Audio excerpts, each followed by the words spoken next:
Hello students, how are you students. आपको इस channel पर ना केवल graduation and post graduation physics के टॉपिक्स की सबसे आसान एक्सप्लेनेशन देखने को मिलती है, बल्कि आपको साथ के साथ ये भी बताया जाता है कि आपको एग्जाम में क्या और कैसे लिख के आना है, ताकि आप सिर्फ एक वीडियो देख के ही अपने नोट्स बना सकें और एग्जाम्स में बहुत अच्छे मार्क्स ला सकें। इसी कैटेगरी में आगे बढ़ते हुए आज हम बात करेंगे BSc third same electricity and magnetism unit 3 electromagnetic induction के एक और इंपॉर्टेंट टॉपिक के बारे में, जिसका नाम है mutual inductance of two long coaxial solenoids. और इस टॉपिक को हम reciprocity theorem of mutual inductance के नाम से भी जानते हैं।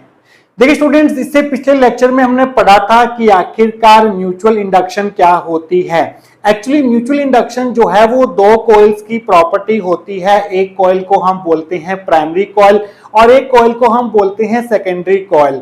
प्राइमरी कॉइल में करंट को चेंज करके सेकेंडरी कॉइल में ईएमएफ का इंड्यूस होना, इस फिनोमेना को हम बोलते हैं म्यूचुअल इंडक्शन। और साथ के साथ पिछले लेक्चर में ही हमने कोफिशिएंट ऑफ म्यूचुअल इंडक्टेंस को पूरी डिटेल में पढ़ा था और वहां पर हमने देखा था कि जो कोफिशिएंट ऑफ म्यूचुअल इंडक्टेंस होता है वो किसके बराबर होता है। वो होता है हमारे पास ratio of magnetic flux linked with secondary coil to the current flowing in the primary coil.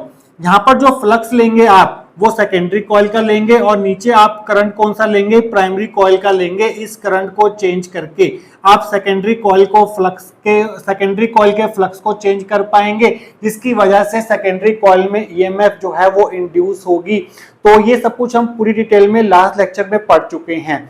आज हमें क्या करना है, दो लॉन्ग कोएक्सियल सोलेनॉइड्स लेंगे और साथ के साथ उनकी एक्सिस को कॉमन रखेंगे और उन दो कोएक्सियल लॉन्ग सोलेनॉइड्स के लिए हमें म्यूचुअल इंडक्टेंस या फिर कोफिशिएंट ऑफ म्यूचुअल इंडक्शन का फॉर्मूला जो है वो फाइंड आउट करना है। और आज के इस टॉपिक के एंड पर आप समझ पाएंगे कि आखिरकार reciprocity theorem of mutual inductance क्या होती है। तो स्टूडेंट, सबसे पहले हम कंसीडर करेंगे दो कोएक्सियल लॉन्ग सोलेनॉइड्स।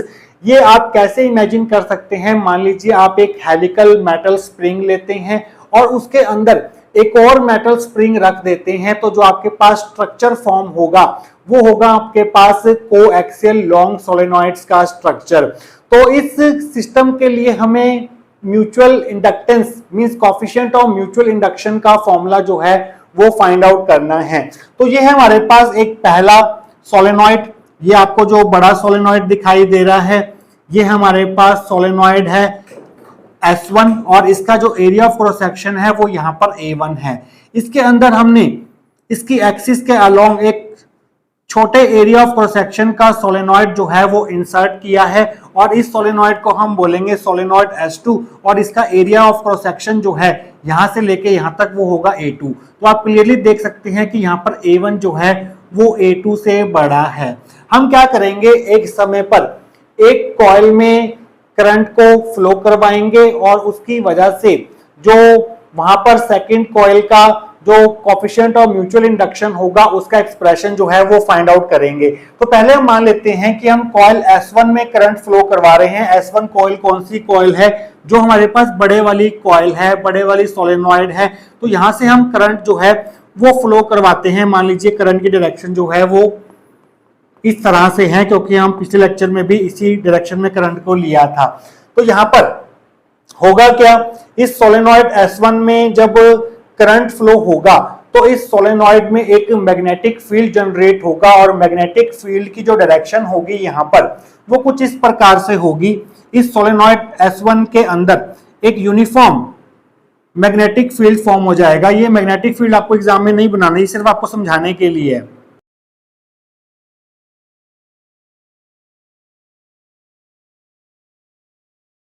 इस प्रकार का मैग्नेटिक फील्ड पैटर्न जो है वो फॉर्म हो जाएगा। ये वाला एंड जो है राइट हैंड थंब रूल के अकॉर्डिंग नॉर्थ पोल की तरह बिहेव करेगा। यहां से मैग्नेटिक फील्ड लाइंस बाहर निकलेंगी और यहां से मैग्नेटिक फील्ड लाइंस एंटर करेंगी। इस समय S1 का जो मैग्नेटिक फील्ड होगा वो होगा B1 वो होगा B1।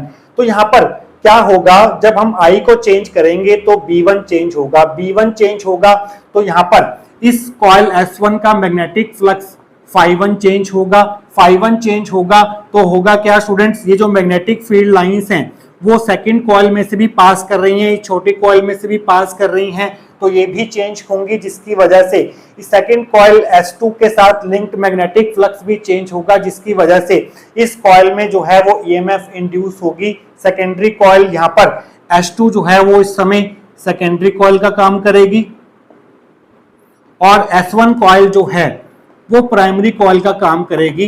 कब? जब हम S1 कॉइल में करंट को फ्लो करवाएंगे और EMF जो है वो सेकेंडरी कॉइल में इंड्यूस होगा। तो इस केस में जो सेकेंडरी कॉइल का कोफिशिएंट ऑफ म्यूचुअल इंडक्शन होगा with respect to coil S1, उसे हम डिनोट करेंगे M21 से।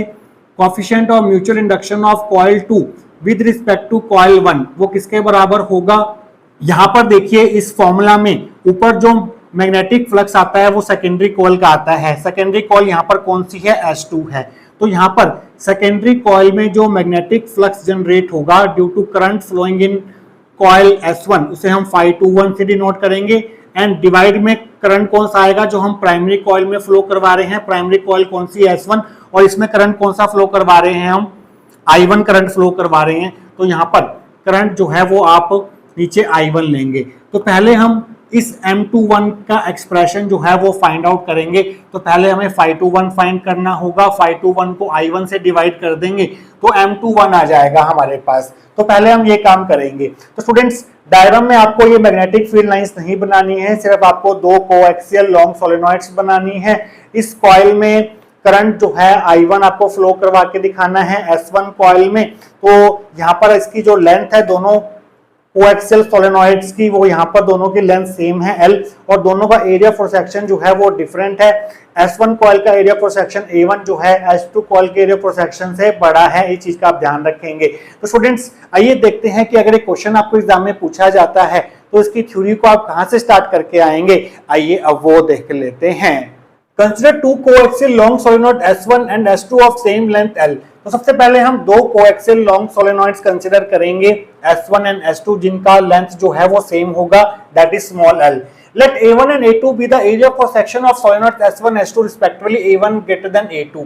A1 जो है वो S1 सोलेनॉइड का एरिया फॉर सेक्शन है और A2 जो है वो S2 सोलेनॉइड का एरिया फॉर सेक्शन है, और A1 जो है वो A2 से बड़ा है। मींस S2 कॉइल को हमने S1 कॉइल के अंदर इंसर्ट किया है। And N1 N2 be the number of turns per unit length in S1 S2 respectively। S1 में जो number of turns per unit length है वो यहाँ पर N1 रहेंगे, स्मॉल n1, और S2 में जो number of turns per unit length होंगे वो यहाँ पर स्मॉल n2 रहेंगे।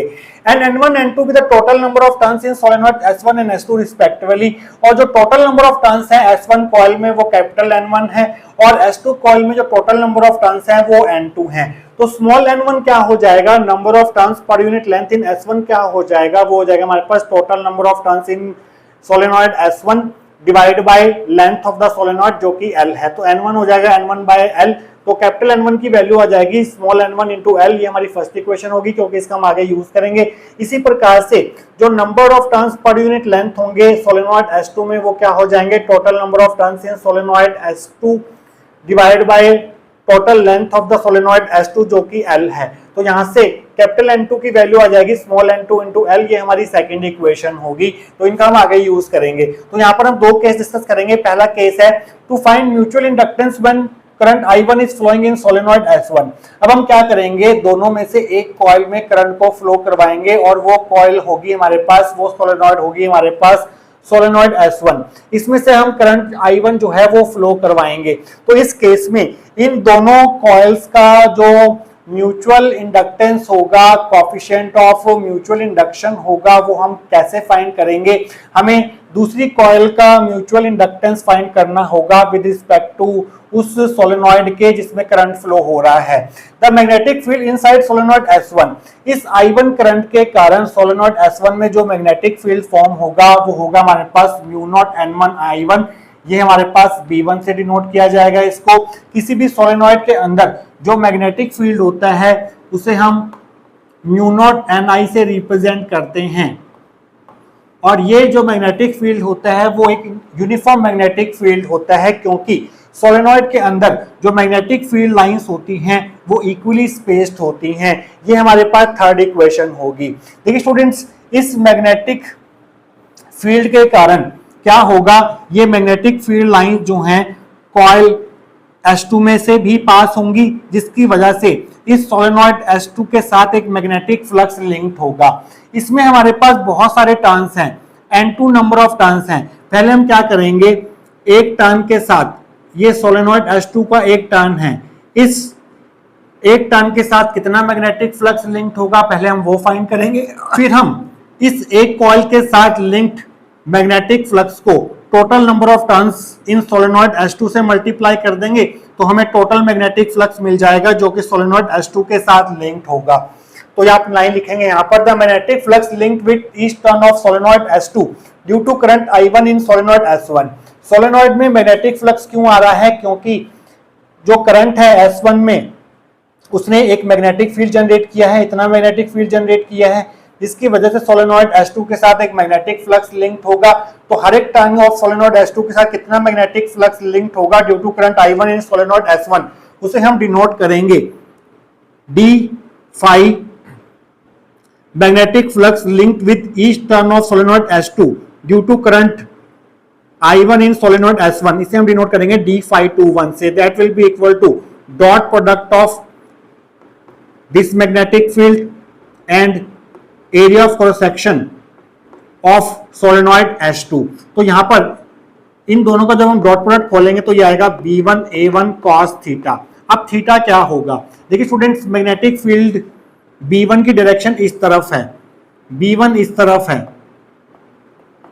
अगर हम इस टर्न की बात करें तो इसमें B1 जो है वो इस तरफ है, और जो एरिया वेक्टर होता है वो हमेशा नॉर्मल टू द सरफेस होता है। तो हमारे पास जो इसका एरिया वेक्टर होगा A2 वेक्टर वो भी इसी डायरेक्शन में होगा।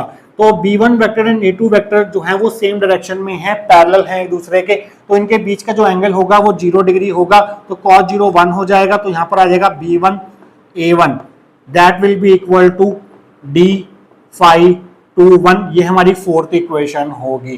तो स्टूडेंट्स, अब हम बात करते हैं total magnetic flux linked with solenoid S2 due to current I1 in solenoid S1। एक टर्न के साथ इतना मैग्नेटिक फ्लक्स लिंक्ड है, इतना, तो टोटल कितना मैग्नेटिक फ्लक्स लिंक्ड होगा सोलेनॉइड S2 के साथ, वो हम कैसे फाइंड कर सकते हैं, वो हम फाइंड करेंगे by multiplying total number of turns in solenoid S2 multiply magnetic flux linked with each turn of solenoid S2, जो कि है हमारे पास d phi 2। N2 की वैल्यू हमारे पास क्या थी, N2 की वैल्यू थी N2L, और d phi 21 की वैल्यू हमने कितनी निकाली है, B1 A1 निकाली है। और एक बात का आप ध्यान रखेंगे स्टूडेंट्स, यहाँ पर आपको एरिया फॉर सेक्शन कौन सा लेना है, यहाँ पर हमने एरिया फॉर सेक्शन गलत ले लिया है। अब देखिए स्टूडेंट्स, हम मैग्नेटिक फ्लक्स किसका फाइंड कर रहे हैं, सोलेनॉइड S2 का फाइंड कर रहे हैं। सोलेनॉइड S2 का एरिया फॉर सेक्शन कितना है, A2 है, तो यहाँ पर आप A1 नहीं A2 लेंगे, इस चीज का आपने ध्यान रखना है। हम मैग्नेटिक फ्लक्स किसके साथ फाइंड कर रहे हैं, सोलेनॉइड S2 के साथ लिंक मैग्नेटिक फ्लक्स फाइंड कर रहे हैं, तो आपको एरिया जो है वो यहाँ पर A2 लेना है, इस चीज का आपने ध्यान रखना है। तो यहाँ पर N2L B1 इंटू A2 आ जाएगा। तो ये हमारे पास होगी फिफ्थ इक्वेशन, और इस टोटल मैग्नेटिक फ्लक्स को हम डिनोट करेंगे किससे, phi 21 से। Total magnetic flux linked with coil 2 due to current I1 flowing in solenoid S1, ये हमारे पास होगा phi 21, ये हमारी फिफ्थ इक्वेशन होगी। तो यहाँ पर हम phi 21 की वैल्यू फाइंड कर लेते हैं। phi 21 की N2L हमने यहाँ पर फाइंड कर लिया था, B1 A2 आ गया यहाँ पर हम B1 की वैल्यू पुट कर देते हैं। B1 की वैल्यू हमारे पास क्या थी, B1 की वैल्यू थी हमारे पास यहाँ पर म्यू नॉट N1 I1, तो N2L B1 की जगह हम रख देंगे म्यू नॉट N1 I1, साथ में हमारे पास आ जाएगा A2, तो इनको मल्टीप्लाई करके हमारे पास आ जाएगा mu naught N1 N2L A2 I1, ये हमारे पास phi 21 होगा। The mutual inductance of solenoid S2 with respect to solenoid S1, इसे हम डिनोट करेंगे M21 से। That will be equal to magnetic flux linked with solenoid 2 due to current I1 flowing in solenoid S1 divided by current flowing in solenoid S1, that is I1।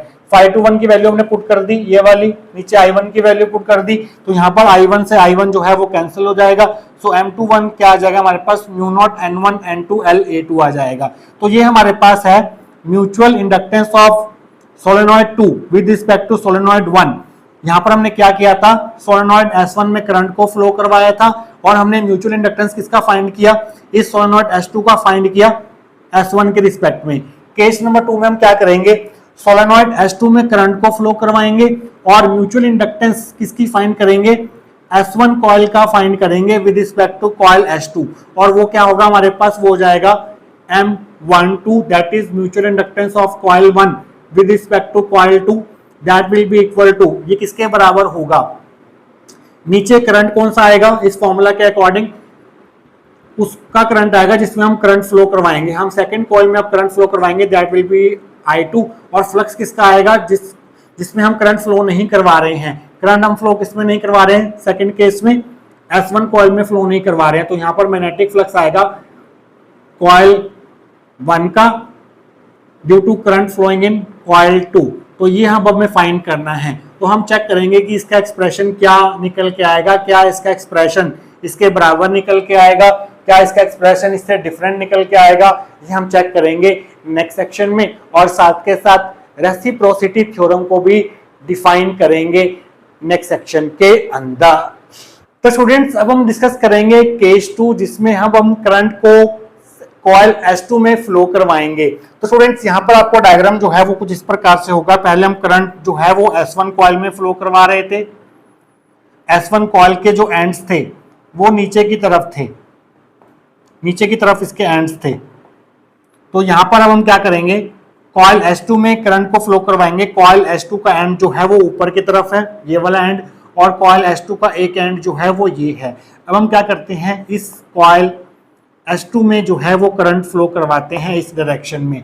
तो जो magnetic field form होगा due to current I2 वो सिर्फ S2 coil में form होगा। तो यहाँ पर मैग्नेटिक फील्ड लाइन जो है वो आपको S1 कॉइल में नहीं बनानी है, तो S2 कॉइल के बाहर जितने भी मैग्नेटिक फील्ड लाइंस होंगी वो आपको रब करनी होंगी। वैसे तो आपको एग्जाम में सिर्फ एक सिंपल सा डायग्राम बनाना है, ये मैग्नेटिक फील्ड लाइंस आपको नहीं बनानी है, ये सिर्फ आपको समझाने के लिए। तो ये मैग्नेटिक फील्ड लाइंस हमने यहाँ पर रब कर दी समझाने के लिए। मैग्नेटिक फील्ड लाइन जो है करंट I2 के कारण सिर्फ और सिर्फ कॉइल S2 में से पास करेंगी, और कॉइल S2 में एक मैग्नेटिक फील्ड फॉर्म होगा, कॉइल S2 की एक्सिस के अलोंग एक मैग्नेटिक फील्ड फॉर्म होगा जिसको हम नाम देंगे B2, और वो किसके बराबर होगा, mu naught into number of turns in solenoid N2 S2 जो कि होगा N2, और करंट कितना है I2 है। तो इतना मैग्नेटिक फील्ड जो है वो फॉर्म हो जाएगा। इस केस में जो हमारी कॉइल S2 है वो प्राइमरी कॉइल का काम कर रही है क्योंकि इसमें से हम करंट फ्लो करवा रहे हैं। तो दूसरी कॉइल जो है S1 वो यहाँ पर सेकेंडरी कॉइल का काम करेगी। तो हमें क्या करना है, इस सेकेंडरी कॉइल का मींस कॉइल S1 का coefficient of mutual induction find करना है with respect to coil S2, जिसे हम डिनोट करेंगे M12 से, that will be equal to total magnetic flux linked with coil S1 due to current flowing in coil S2 divided by current flowing in coil S2. This is the definition of coefficient of mutual induction. तो हमें φ12 find करना पड़ेगा। तो सारे step जो है वो यहाँ पर सेम रहेंगे, बट यहाँ पर हमने क्या कर दिया है, कॉइल S2 को प्राइमरी कॉइल बना दिया है और कॉइल S1 को सेकेंडरी कॉइल बना दिया है। तो स्टूडेंट्स केस 2 है आपके पास, to find mutual inductance when current I2 is flowing in solenoid S2। The magnetic field inside solenoid S2 वो कितना हो जाएगा, B2 that will be equal to mu naught N2 into I2 हो जाएगा। ये हमारी 7th इक्वेशन होगी। The magnetic flux linked with each turn of solenoid S1 due to current I2 in solenoid S2। अब देखिए स्टूडेंट्स, ये जो part है, ये वाला पार्ट, ये सोलेनॉइड S1 के अंदर भी है। तो इस मैग्नेटिक फील्ड के कारण सोलेनॉइड के हर एक टर्न के साथ कितना मैग्नेटिक फ्लक्स लिंक्ड होगा उसे हम डिनोट करेंगे किससे, d∅12 से। Magnetic flux linked with each turn of solenoid 1 due to current I2 in solenoid S2। तो वो क्या होगा हमारे पास, जो मैग्नेटिक फ्लक्स होते हैं that is a product of dot product of magnetic field and area vector. तो यहाँ पर मैग्नेटिक फील्ड कौन सा लेंगे, ये वाला जो कि I2 करंट ने फॉर्म किया है, दैट इज B2। अब यहाँ पर एरिया कौन सा लेंगे हम, देखिए स्टूडेंट्स, ये जो मैग्नेटिक फील्ड लाइंस हैं वो सिर्फ इतने एरिया में से ही पास हो रही हैं, तो जो मैग्नेटिक फ्लक्स होगा वो इतने एरिया के साथ ही लिंक्ड होगा। तो ये एरिया कितना है हमारे पास, A2 ही है। तो A2 एरिया के अंडर ही जो है मैग्नेटिक फ्लक्स लिंक्ड होगा फॉर कॉइल S1। तो यहाँ पर हमारे पास जो एरिया होगा अगेन वो यहाँ पर A2 ही आएगा, इस चीज का आप ध्यान रखेंगे।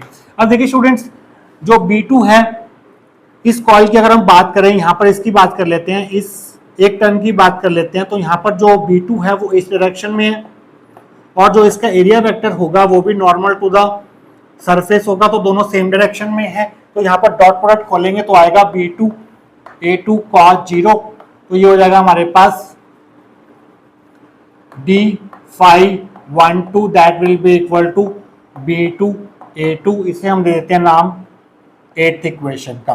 तो स्टूडेंट्स अब टोटल मैग्नेटिक फ्लक्स फाइंड करेंगे, link with solenoid S1 due to current I2 in solenoid S2 that will be equal to total number of turns in solenoid S1 multiply magnetic flux linked with each turn of solenoid S1 due to current flowing in solenoid S2। अब N1 की value क्या थी हमारे पास, N1 की value थी हमारे पास small n1 into L, ये हमने फर्स्ट इक्वेशन में लिखी थी। N1 की जो वैल्यू थी वो हमने फर्स्ट इक्वेशन में लिखी थी, ये हमारी फर्स्ट इक्वेशन थी N1 की वैल्यू। तो स्टूडेंट्स यहाँ पर d phi 1 2 की वैल्यू पुट कर देते हैं, B2 A2, यहाँ पर हम B2 की वैल्यू पुट कर देते हैं, B2 की वैल्यू हमारे पास ये है म्यू नॉट N2 I2 और साथ में हमारे पास है A2, तो ये आ गया हमारे पास phi 1 2। phi 1 2 क्या है हमारे पास, total magnetic flux linked with solenoid S1 due to current I2 flowing in solenoid S2 that will be equal to कितना आ गया, इसे हम थोड़ा रीअरेंज कर लेते हैं, mu naught N1 N2 L A2 into I2, ये आ गया हमारे पास, इसे हम देते हैं क्वेश्चन नंबर 9। तो स्टूडेंट्स अब हम फाइंड करेंगे the mutual inductance of solenoid S1 with respect to solenoid S2 that will be equal to M12 that will be equal to phi 12 divided by I2। phi 12 की value हम निकाल चुके हैं, mu naught N1 N2 L A2 I2 9th equation में, और नीचे I2 से divide कर देंगे तो I2 से I2 कैंसिल हो जाएगा, सो M12 की वैल्यू आ जाएगी mu naught N1 N2 L A2, ये हमारी 10th इक्वेशन होगी। तो स्टूडेंट्स ध्यान से देखिए 6th और 10th इक्वेशन को, दोनों एक्सप्रेशन जो है वो बिल्कुल सेम है, M21 और M12 के दोनों एक्सप्रेशन जो हैं वो सेम है। तो यहाँ पर आप लिखेंगे from 6 and 10 we have M12 is equal to M21 equal to mu naught N1 N2 L A2। इन दोनों को हम M12 M21 को हम कैपिटल M मान लेते हैं। तो दो लॉन्ग कोएक्सियल सोलेनोइड्स का जो कोएफिशिएंट ऑफ म्यूचुअल इंडक्शन होगा या फिर म्यूचुअल इंडक्टेंस जो होगा दो कोएक्सियल लॉन्ग सोलेनोइड्स का, उसका एक्सप्रेशन जो है वो ये होगा। तो स्टूडेंट्स यहाँ पर हमने देखा कि जब हमने करंट S1 में फ्लो करवाया था और S2 का म्यूचुअल इंडक्टेंस फाइंड किया था with respect to coil S1, तो वो इतना निकल के आया था, और जब हमने S2 में करंट फ्लो करवाया और S1 का म्यूचुअल इंडक्टेंस फाइंड किया with respect to coil S2, वो भी इतना निकल के आया है। तो आप जोन सी मर्जी कॉइल में करंट को फ्लो करवाओ, चाहे आप S2 कॉइल में करंट को फ्लो करवाओ, चाहे S1 कॉइल में करंट को फ्लो करवाओ, मींस चाहे आप S1 को प्राइमरी कॉइल मानो, S2 को सेकेंडरी कॉइल मानो, या फिर S2 को प्राइमरी मानो, S1 को सेकेंडरी मानो, तो दोनों केसेस में जो कोएफिशिएंट ऑफ म्यूचुअल इंडक्टेंस होगा दो लॉन्ग कोएक्सियल सोलेनोइड्स का जिनका लेंथ सेम होगा वो हमेशा सेम निकल के आएगा। इस बात पर डिपेंड नहीं करेगा कि आपने कौन सी कॉइल में करंट को फ्लो करवाया है, इस बात पर डिपेंड नहीं करेगा कि आपने किसको प्राइमरी कॉइल माना है, किसको सेकेंडरी कॉइल माना है, एंड दैट फैक्ट, इस फैक्ट को हम बोलते हैं reciprocity theorem of mutual inductance. तो लास्ट में हम इसको डिफाइन करेंगे, thus mutual inductance of two long coaxial solenoids remain same whether the current is flowing in solenoid 1 or in solenoid 2, this is known as reciprocity theorem of mutual inductance। तो reciprocity theorem जो है mutual inductance की वो हमें ये कहती है कि दो लॉन्ग कोएक्सियल सोलेनोइड्स का जो म्यूचुअल इंडक्टेंस होगा या फिर कोफिशिएंट ऑफ म्यूचुअल इंडक्शन होगा वो हमेशा सेम रहेगा, चाहे आप करंट को सोलेनॉइड 1 में से फ्लो करवाओ, चाहे आप करंट सोलेनॉइड 2 में से फ्लो करवाओ, तो जो कोफिशिएंट ऑफ म्यूचुअल इंडक्टेंस आने वाला है वो सेम आने वाला है। चाहे आप एक कॉइल को प्राइमरी मानो, दूसरे को सेकेंडरी मानो, या फिर आप इसे प्राइमरी मानो, इसे सेकेंडरी मानो, उस बात पर डिपेंड नहीं करेगा कि आपका इसका जो कोफिशिएंट ऑफ म्यूचुअल इंडक्शन है वो क्या होगा, वो सेम रहेगा। तो स्टूडेंट्स इसे हम बोलते हैं reciprocity theorem of mutual inductance. तो अगर आपको रेसिप्रोसिटी थ्योरम को स्टेट एंड प्रूव करना आता है म्यूचुअल इंडक्टेंस के लिए तो आपको यही टॉपिक करना है, या फिर ये क्वेश्चन अगर आपको म्यूचुअल इंडक्टेंस फाइंड करने को बोले दो कोएक्सियल सोलेनॉइड्स के लिए, या coefficient of mutual induction find करने को बोले दो कोएक्सियल सोलेनॉइड्स के लिए, तो तब भी आपने यही टॉपिक करके आना है। तो स्टूडेंट्स आई होप आपको आज का टॉपिक जो है वो अच्छे से क्लियर हुआ होगा। मिलेंगे किसी और important topic related to electricity and magnetism के साथ। Till then take care.